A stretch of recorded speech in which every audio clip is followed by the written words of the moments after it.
بہت سے سیاستدان ہیں جو یہ دعویٰ کرتے ہیں کہ یوتھ ہمارے ساتھ ہے، یوتھ ہمارے ساتھ ہے۔ ابھی جو نیا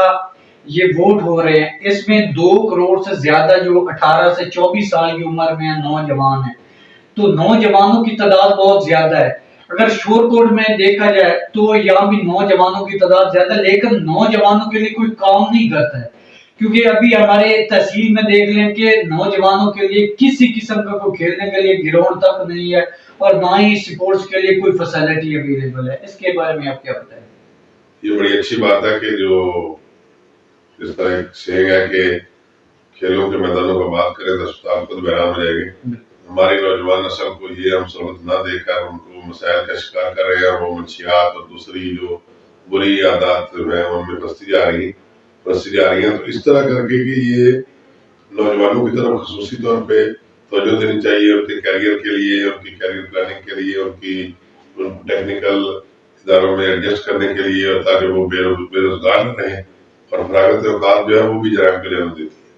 اس طرح بچوں کو فارغ نہ رہنے دیا جائے گا، ایجوکیشن کے بعد ان کو ملازمتیں ملے اور ان کو اچھی جگہ پر ایڈجسٹ ہو اور ان کے لیے اسپورٹس کے میدان ہو تو وہ پھر بہتر انسان بن سکے۔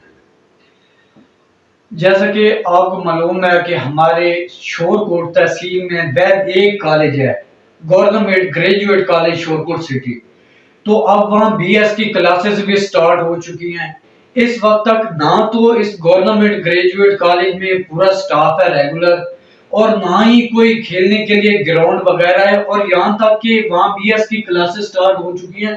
لیکچر دینے کے لیے ایک پروجیکٹر تک نہیں ہے۔ تو صرف ایک بلڈنگ پچھلے ٹینور میں چودھری خالد غنی صاحب نے لے کر دی تھی، اس کے بعد یا اس سے پہلے کسی بھی سیاستدان نے گورنمنٹ گریجویٹ کالج شورپور سٹی کے لیے کوئی کام نہیں کیا۔ تو آپ کے منشور میں کیا گورنمنٹ گریجویٹ کالج بھی ایڈ ہے؟ ہم مسلم لیگ نون کا اس وقت بھی حصہ تھے جب یہ آپ نے بات کیا کہ ہم نے شورکوٹ کینٹونمنٹ ڈگری کالج کے لیے بھی اپنی صلاحیتیں بروئے کار لائے، اور اپنے ڈگری کالج شورکوٹ میں پروجیکٹر اور دوسری چیزیں جو بھی لیب کی چیزیں تھیں، جو بھی کمی تھی اسٹاف کی، اس کے لیے بھی ہمیشہ آواز اٹھائی ہے۔ تو ہمارا یہ ایجوکیشن ہمارا فرسٹ پرائرٹی ہے۔ ایجوکیشن اگر بہتر ہوگی تو شورکوٹ کالج کے بارے میں تو یہ مشہور ہے کہ وہاں پہ پانی بھی نہیں ملتا تھا، اور اس کی حالت اب بہت بہتر ہے، لیکن کسی بھی بڑے سیاستدان نے کبھی کوشش نہیں کی۔ اور یہ جو لوگ منتخب ہوئے ہیں جنہوں نے کمیشن مافیا کے علاوہ کوئی کام نہیں کیا، تو ایجوکیشن پہ فوکس کرنے کی بھی ضرورت ہے۔ اور اپنے تعلیمی اداروں کو میں تو چاہتا ہوں کہ ہمارا ہر اسکول بیکن ہاؤس لیول کا اسکول ہو، اور تاکہ ترقی کو ہم اس وقت کہیں گے کہ ہم ترقی میں جا رہے ہیں جب جس اسکول میں پڑھا ہوں اس اسکول میں جب میرا بیٹا پڑھے گا تو پھر وہ ترقی ہوگی۔ اگر آپ لوگ اپنے بیٹوں کو دوسرے اسکول میں پڑھاتے ہیں اور گورنمنٹ کے اسکولوں کو بھیڑ بکری کے اسکول سمجھتے ہیں تو وہ ترقی نہیں ہے، یہ جال سازی ہے۔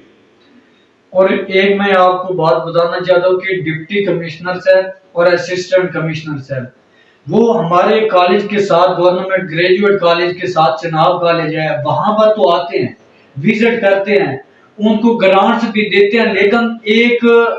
ساتھ ہی کالج ہے گورنمنٹ کالج جو ان کے انڈر آتا ہے کیونکہ وہ ضلعی انتظامیہ، تو وہ گورنمنٹ گریجویٹ کالج کے آج تک نہ انہوں نے مسائل سنے اور نہ ہی آج تک کوئی وزٹ کیا ہے۔ تو اس کے بارے میں آپ کیا پیغام دینا چاہتے ہیں؟ یہ جو ہماری بیوروکریسی ہے، سول بیوروکریسی، جو یہ کام جن کی کنٹرول میں آتے ہیں، ڈسٹرکٹ ایڈمنسٹریشن ہوتی ہے، میں سمجھتا ہوں کہ یہ کافی عرصہ سے ایک وہ اپنے ایک ٹریک جو ہے اسی میں چلتی جا رہی ہے، اور اس میں کوئی انقلابی تبدیلیاں نہیں آ رہی، کیونکہ اتنے معاشرے کے پڑھے لکھے لوگ جب اتنا بڑا امتحان پاس کر کے آتے ہیں تو ان کو بجائے کہ وہ نئے نئے اسکولوں کی بنیاد رکھیں اور دانش اسکول رکھیں اور اس کو ہائیگریڈ کریں، اپ گریڈ کریں اور دوسرا چناب کالج وغیرہ بنائیں، یہ تو اچھی چیز ہے، لیکن میرا یہ خواب اور خواہش ہے کہ یہ آفیسر جو ہے جس ضلع میں لگے ہوں، جس تحصیل میں لگے ہوں، وہاں کے اسکولوں کی بنیادی حالت اچھی ہو، وہاں کے گورنمنٹ کالجوں کی حالت اچھی ہو، کیونکہ پوری دنیا میں جو گورنمنٹ کے ادارے ہیں وہ زیادہ اسٹرانگ ہوتے ہیں، اچھے ہوتے، پرائیویٹ ادارے نہیں ہوتے، اور ہمارے یہاں پہ گورنمنٹ کی طرف سے گورنمنٹ یہی توجہ نہیں دیتی۔ تو اسی وجہ سے میں کہتا ہوں کہ گورنمنٹ کے اداروں کو اتنا بہتر بنایا جائے تاکہ لوگ پرائیویٹ اداروں کا رخ نہ کریں اور نہ کر سکیں، اور جب یہ بہتر ہوں گے تو آپ کی جو دیہات سے شہر میں لوگوں کی آمد کا وجہ ہے وہ بھی صرف تعلیمی اداروں کا نہ ہو رہا ہے۔ اس طرح یہ جو ایجوکیشن ہے اس پہ فوکس کر کے اور اعلیٰ انتظامیہ کو چاہیے کہ وہ اپنے گورنمنٹ کے کالجوں اور اسکولوں کو حالت کو بہتر کرے اور ان کا ویکلی منتھلی جو ہے نا وہاں پیٹرول بھی رکھے اور ان کی جو سہولیات دی ہے وہ دیں تاکہ یہ دانش سکول بنانے کی بجائے وہی اسکول دانش سکول کر رہے ہیں. اس سے پہلے بھی پانی کا مسئلہ سر آپ نے بتایا کہ پہلے کالج میں پانی نہیں تھا تو طلبہ نے سٹرائک کی, اس کے بعد پھر سسٹم یہ پانی کا جو ہے وہ اس کا ارینجمنٹ کیا گیا, اس کے بعد جنہوں نے سٹرائک کی ان طلبہ کو بھی جو ہے کالج سے سٹرائک آف کیا گیا. آگے ہر سیاستدان کے مخالفین ہوتے ہیں, جب وہ الیکشن لڑتے ہیں اور کامیاب ہو جاتے ہیں اور پھر اقتدار میں آ کر آپ نے جو سیاسی مخالفین ہیں ان سے بدلہ لیتے ہیں. کیا آپ کا بھی کوئی ایسا ارادہ ہے یا آپ کے کوئی مخالفین ہیں؟ نہیں, ہمارا کوئی مخالف نہیں ہے. اللہ تعالیٰ بچائے حسد کرنے والوں سے. تو وہ پیر نصیر الدین پیر گوراڈا شریف والے فرماتے ہیں کہ وہ اللہ اس کو اور بلند مرتبہ دیتا ہے جس سے زیادہ حسد کرنے والے ہوں. تو مسئلہ یہ ہے کہ ہمارا مشن باقی لوگوں سے مختلف ہے کہ ہم تو معاشرے کے مجبور اور بے بس لوگوں کی آواز بنتے ہیں اور اس آواز کے لیے اپنی توانائی صرف کرتے ہیں. اور ہمیں اللہ تعالیٰ نے موقع دیا تو شور کوٹ کو ایک مثالی تصویر بنائیں گے. اور یہاں شور کوٹ کا پانی کا ایشو ہے, اس شور کوٹ کا نام ہی یہ ظاہر کرتا ہے کہ یہاں پہ جو شور تھا جہاں پہ جو سیم اور کلر کا ایشو تھا اس وجہ سے یہ پوری دنیا میں اس کا نام ہی ہوئی ہے. تو اس کو بہتر بنانے کی ضرورت ہے, اس کی بڑے پیمانے پہ پلاننگ کی ضرورت ہے تاکہ شور کوٹ میں پانی کا مسئلہ حل ہو اور وہ نیچرل بھی ہے اور ایمان انتظامی کی وجہ بھی. آخری سوال میرا یہ ہے کہ حال ہی میں